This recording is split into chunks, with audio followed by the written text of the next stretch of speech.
tržišna cijena plina... Ne, pitao sam je vam bilo poznato. Direktiva Europske unije traži da se u Hrvatskoj uskladi cijena plina sa tržišnom cijenom plina. Znači, tržišna cijena plina je cijena koju plaćaju krajnji kupci, a ne cijena kojom trguju subjekti. Pa zašto sam ja to tvrdio? Vi ste me pitali i ja sam odgovorio na pitanje. Tržišna cijena, europske direktive, kada spominju tržišnu cijenu, govore o cijeni koju plaćaju krajnji kupci, da ta cijena mora biti definirana, odnosno određena o tržišnim načelima, a ne na dogovornom principu. Međutim, mi ne govorimo, ili barem nismo govorili ovdje o tržišnoj cijeni koju plaćaju krajnji kupci, nego o cijeni koja se definira između dva energetska subjekta. Gospodine predsjedniče, ja sam postavio pitanje je li gospodinu svjedoku poznato da Europska unija, direktiva Europske unije traži da se tržišna cijena plina, dakle prodajna cijena plina, uskladi sa tržišnom cijenom plina. Da. Da. A ne što smo mi ovdje razgovarali. Odgovorio je. Koliko je meni poznato, da. Znači, odgovor je da.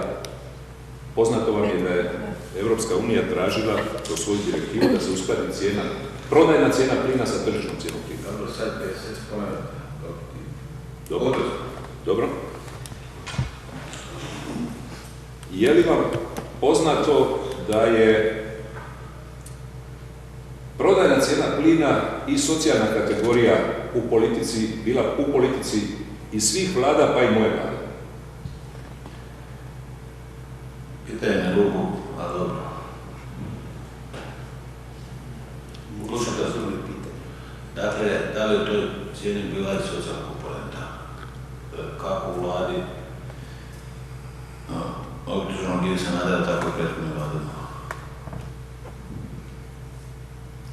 Pitanje mi još uvijek ne razumijem. Pa meni postoji.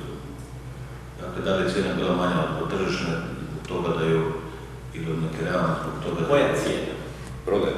Čija prodaje? U Hrvatskoj. Ko prodaje, ko kupuje? A niste vi ovdje da postavljate mu da odgovore? Pa da bi vam precizno odgovorio i morate mi precizno postaviti. Dakle, koje kupuju građani? Pa naravno da ne može biti socijalna za gospodarske subjekte, da ne. Po prirodi stvari može biti socijalna, na koga se može odnositi neki socijalni moment, može samo stanovništvo, da ne. Tako da je pitanje posve jasno.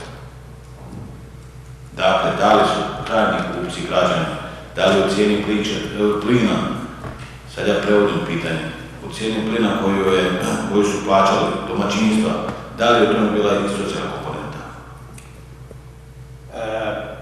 Ja mogu reći da je cijena plina koju plaćaju građani Republike Hrvatske niža od cijene plina koju plaća široka potrošnja u zemljama u okruženju. I vjerovatno je u toj cijeni koju plaćaju građani Republike Hrvatske ugrađena i socijalna komponenta.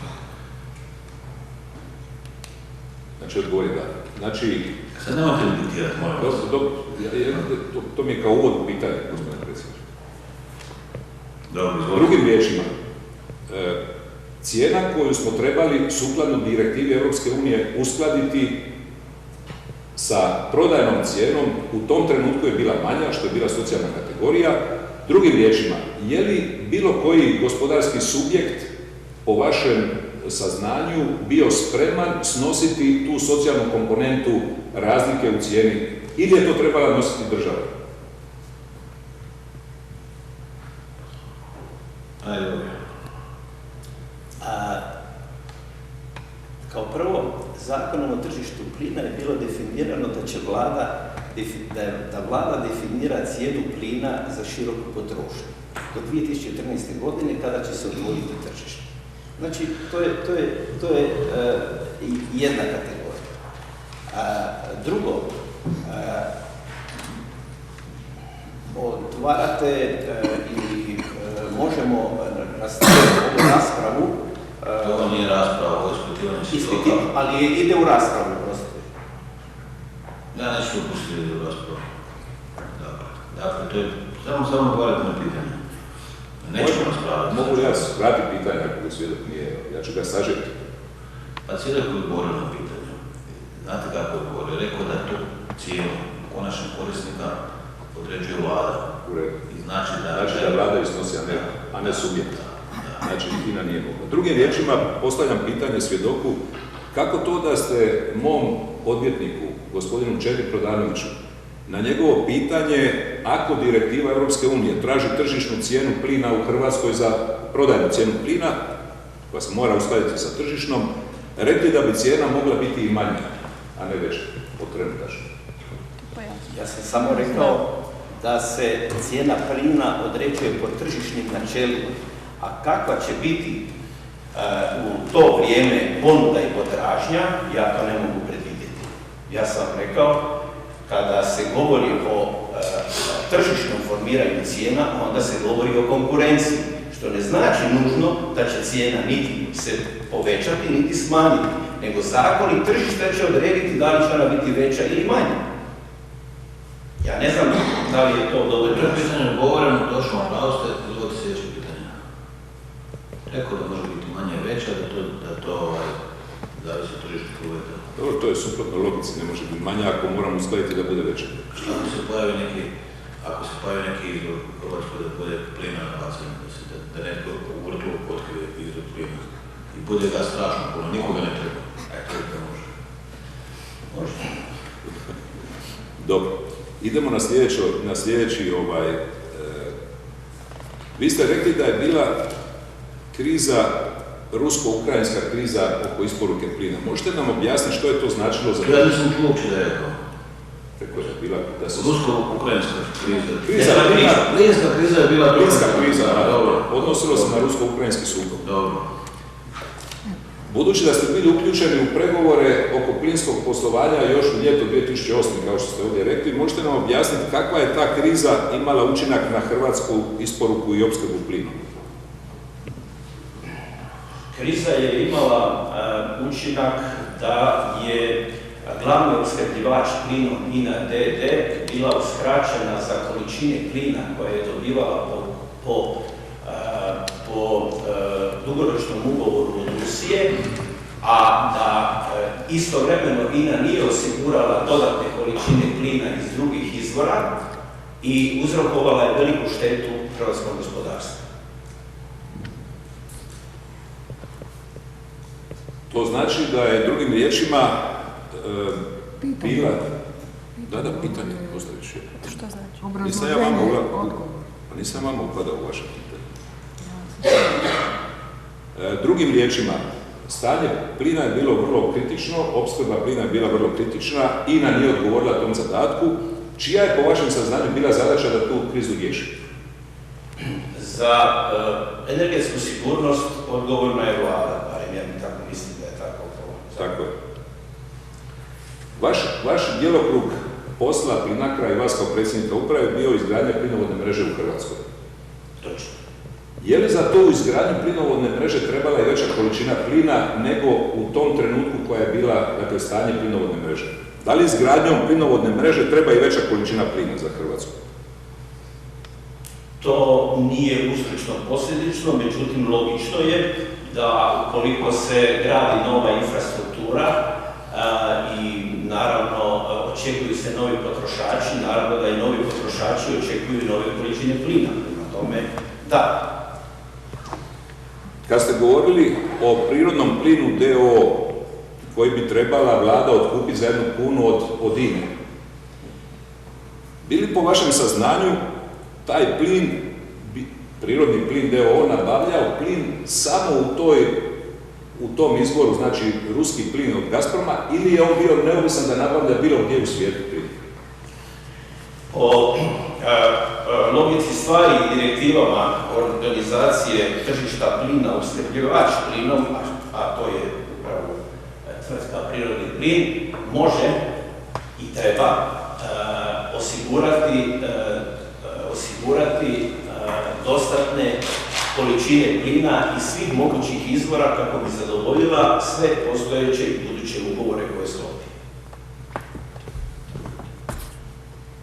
Sam se zapisao taj odgovor, nas koji će biti odgovor. Kad ste govorili o sastanku, ne znam sad točno kojeg datuma, ali u sastanku na kojem su bili predstavnici INE kod vas i kad ste pregovarali s njima, rekli ste da je član uprave Petrović vršio pritisak na neki način, ako sam tako dobro razumio, pritisak na vas. Je li taj pritisak bio usmjeren na termin završetka pregovora ili na nešto drugo? Da, bio je usmjeren prvenstveno da se taj i takav posao završi što prije, odnosno u zadanom roku, a to je bilo do nove godine. Dobro. A je li vam bilo obrazloženo od strane Polančeca ili nekog drugog zašto se mora taj ugovor, odnosno ti pregovori završiti do kraja godine? Pa rekao sam u svom iskazu i prije da ste i vi osobno, a i isto tako i potpredsjednik Polančec naglašavali da je nužno završiti što prije poslove oko preuzimanja podzemnog skladišta plina i trgovine plinom, odnosno pregovore sa mađarskim MOL-om oko novog upravljanja. I također u nekoliko navrata ste naglasili da je INA u teškoj situaciji, da je treba pomoći, da ukoliko ne dobije nova financijska sredstva, da će joj se uskratiti, odnosno smanjiti kreditni rejting i da će na naplatu doći neka potraživanja itd. Uglavnom, u nekoliko navrata ste isticali važnost da se taj posao napravi u što kraćem roku, upravo iz razloga jer je 31.12. odnosno 15.1. neki deadline kada se ocjenjuje rejting i kada stižu neke obveze INE na naplatu.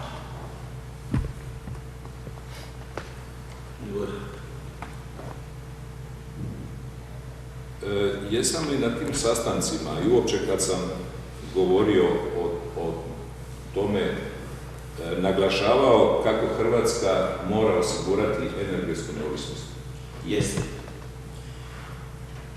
Jeste i osobno smatram da je preuzimanje kontrole nad plinskim biznisom, prije svega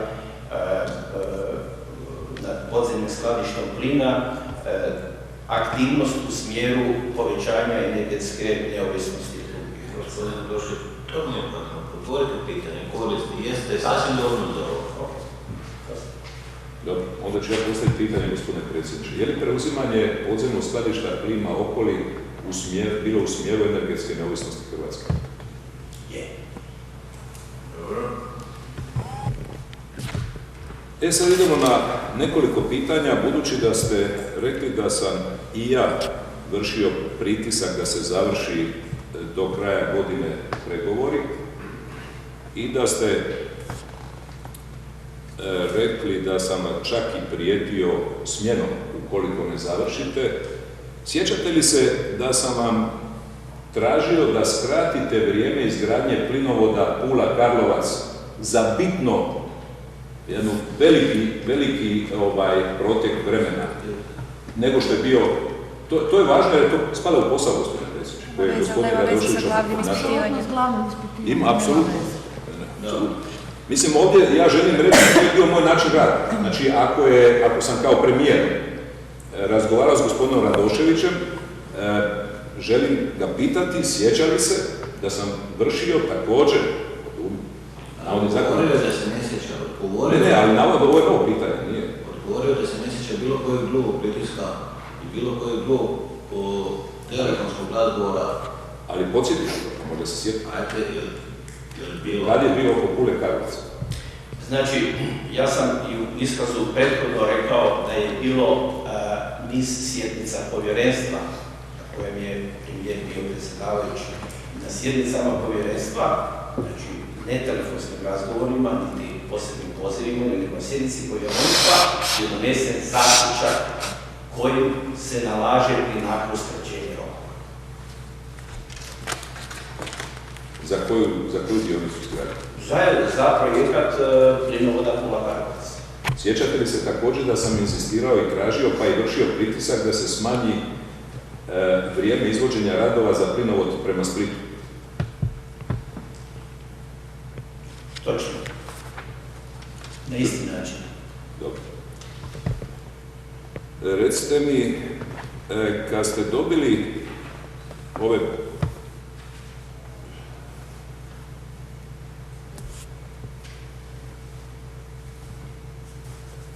samo trenutak, gospodine predsjedniče, da se snažim.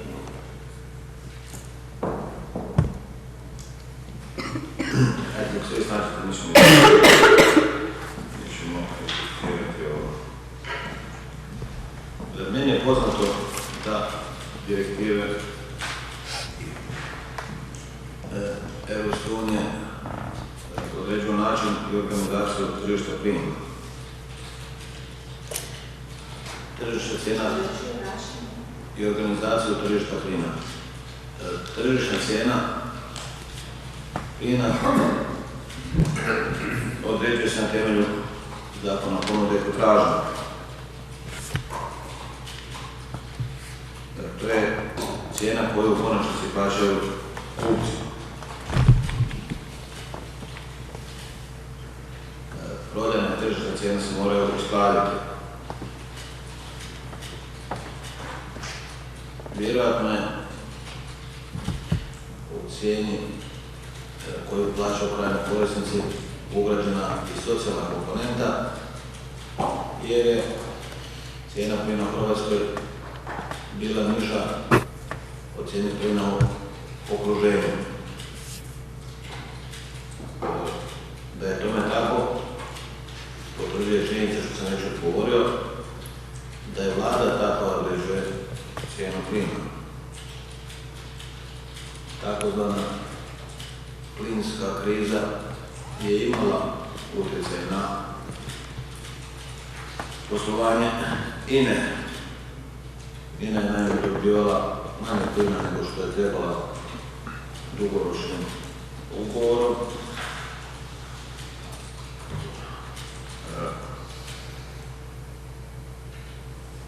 I nastupila je šteta.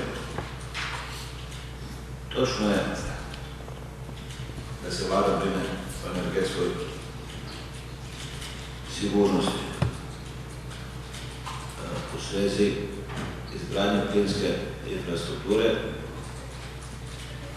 Točno je da izgradnju nove infrastrukture trebala je veća količina plina.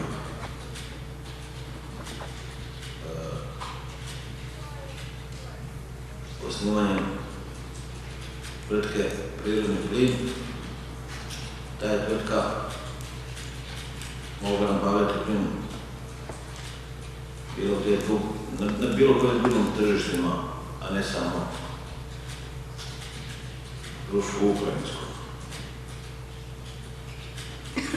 Kad mi se pita o pritisku Joze Petrovića, točno da se taj pritisak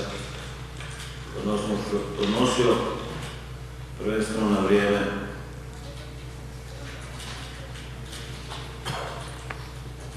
zaključenja ugovora. I to je razloga, a što me upozoravao i optuženik i Damir Polančec, da je od toga ovisio i kreditni rejting INE, a 31.12. je bio krajnji rok za dospjeće nekih obaveza. Također je točno da se Ivo Sanader zalagao za energetsku neovisnost i da je preuzimanje PPS-a energetsku neovisnost i da je preuzimanje PSP-a išlo u prilog jačanja te neovisnosti. Ja sam sudjelovao na sjednicama povjerenstva i tamo je tadašnji premijer Ivo Sanader požurivao rokove za izgradnju plinske mreže Pula, Karlovac te prema Splitu. Izvolite. Rekli ste da ste u pregovorima angažirali odvjetničko društvo. Ja nisam čuo kako se zove odvjetničko društvo, pa ako ušlo u zapis nema potrebe. Neko strano društvo je bilo. Ne, hrvatsko i strano. Latić partner je ušlo, Latić partner je ušlo. Ali kako se zvalo ovo strano odvjetničko društvo? Nisam siguran, ali mislim da se zvalo Paul and Hastings. Paul and Hastings. Hastings. Da. Hastings. Odakle? Ne mogu vam sada sa sigurnošću reći odakle. Ko vam je sugerirao da angažirate to društvo? Sugerirao mi je postojeća odvjetnička kuća koja nas je zastupala Latić partner. A budući da ste njih angažirali, kako ste izjavili, zbog toga što su znali anglosaksonsko pravo, možete li mi reći jeste bili zadovoljni njihovim poslom?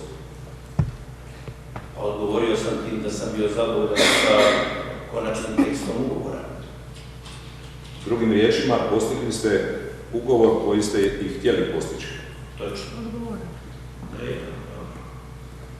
Ne znam zašto vas smeta. Odgovoreno, ne znam. Pa dobro, pa ne vodite vi raspravu. I samo časkajte, ja ću istrpiti još neko vrijeme. Izvolite. Ometa me ako mi upada svaki čas. Ne mutiš me. Recite mi,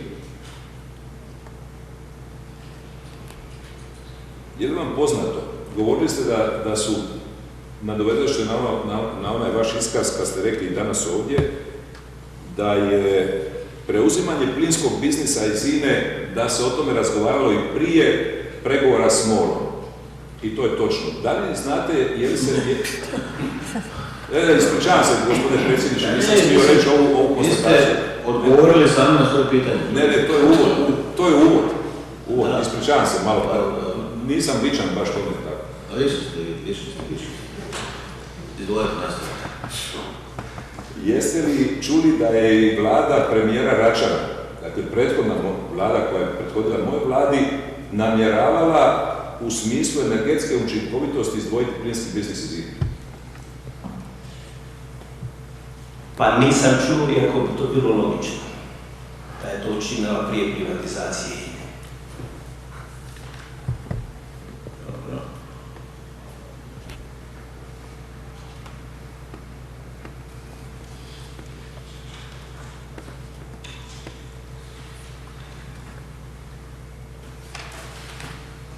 Evo, gospodine predsjedniče, ja sam gotov, imam samo još prigovor. Samo ako mogu ja jedno pitanje što je gospodin Sanader očito preskočio. Možete malo uvijek.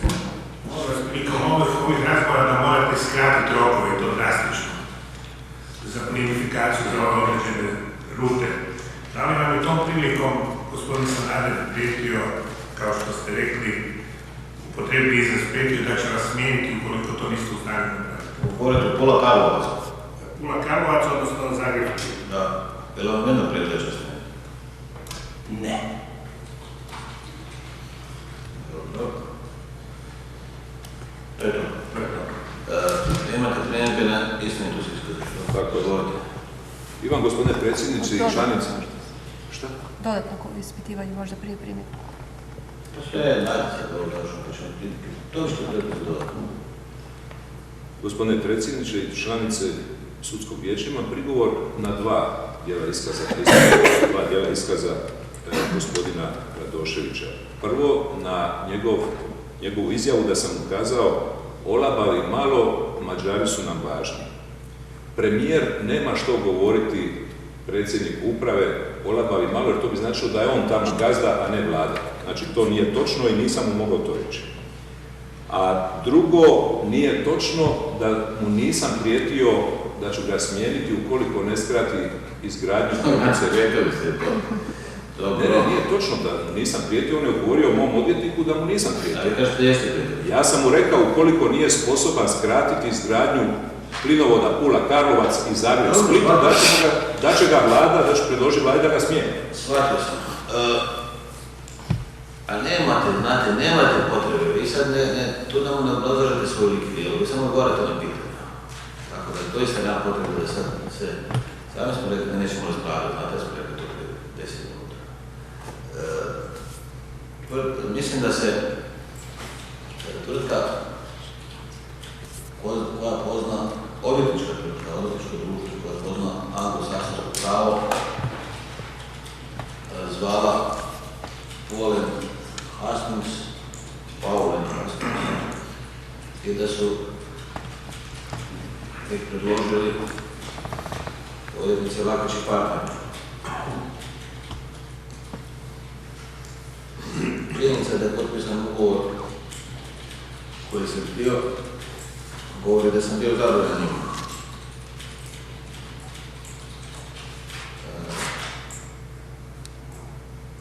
Nije mi poznato da je i vlada bivšeg premijera Ivice Račana htjela izdvojiti plinski biznis iz poslovanja INA-e, ali bilo bi logično da je to učinjeno prije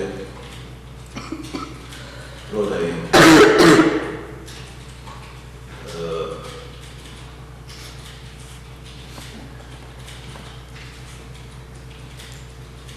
Meni optuženik nije prijetio smjenom kada je požurivao skraćenje rokova za izgradnju dionica Karlovac-Pula i Zagreb-Split.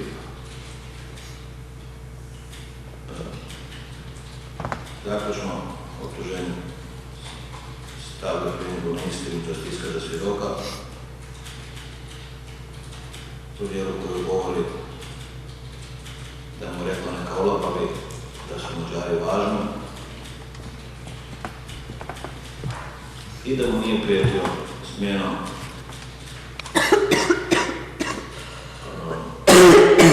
iz skraćenja rokova izgradnje mreže na relaciji Karlovac-Pula i Zagreb-Split. Izvolite. Ja bih vas molila, na pitanje obrane odgovarali ste vezano za cijene plina. Da li vam je poznato koja je dogovorena cijena, ona otkupna cijena hrvatske granice? Da li su prihvaćene teze Mađara i zahtjev Mađara da otkupna cijena plina bude ruski plin sa hrvatske granice? Ili je prihvaćeno stajalište ono koje je zastupilo Ministarstvo gospodarstva početkom jesene 2008?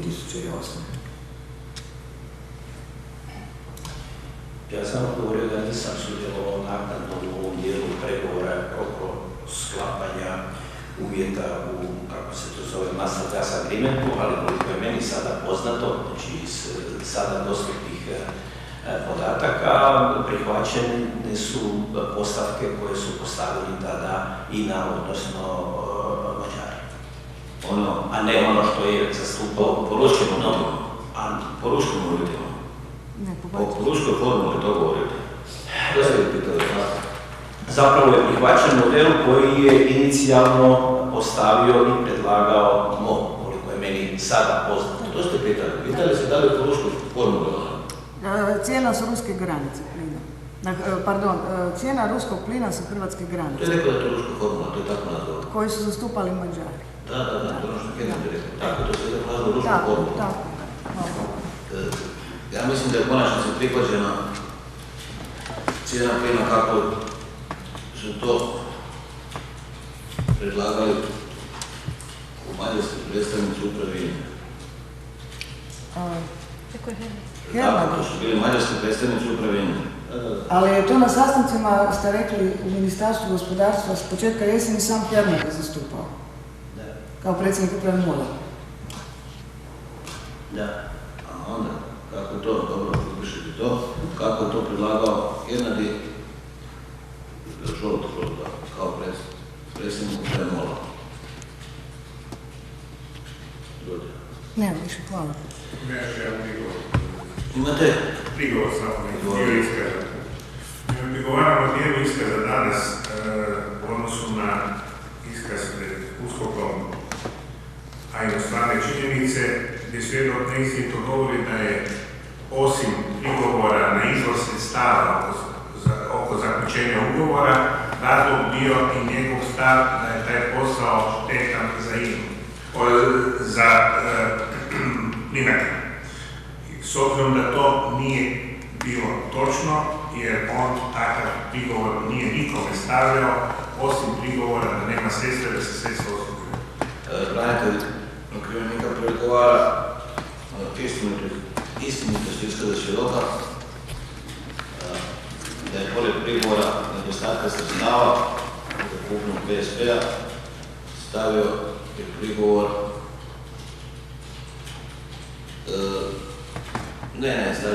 smatrao da je taj ugovor štetan za Plinacro. Nema potrebe više to. Ja to nisam rekao. Danas ste rekli. Ja nisam rekao da je taj posao štetan za Plinacro. Molim? Ja nisam rekao da je taj posao štetan za Plinacro. Ja na pitanje gospodina Pedarovića nisam rekao da je taj posao štetan za Plinacro. To je još pitanje tužiteljstva. Pa zašto ste se protivili, ako smije pitati? Vi ste mi pitali. To je bilo ono prošlo ispitivanje. Poznam da se očito na ovog branitelja svjedok odgovara. Ja nisam rekao da je to bilo štetno za Plinacro. Sud je taj koji se cijeniti iskaz svjedoka, možete ići. Hvala na doviđenja. Hvala lijepo. Doviđenja.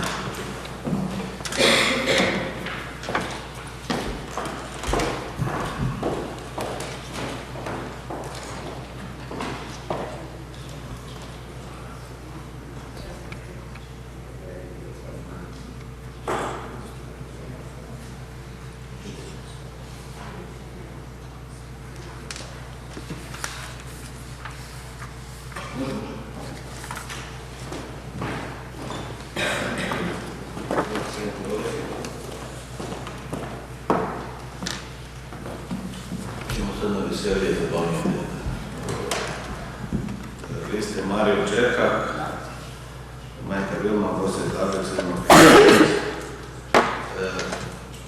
bit ćete ispitani svojstvo svjedoka, dužni ste govoriti istinu.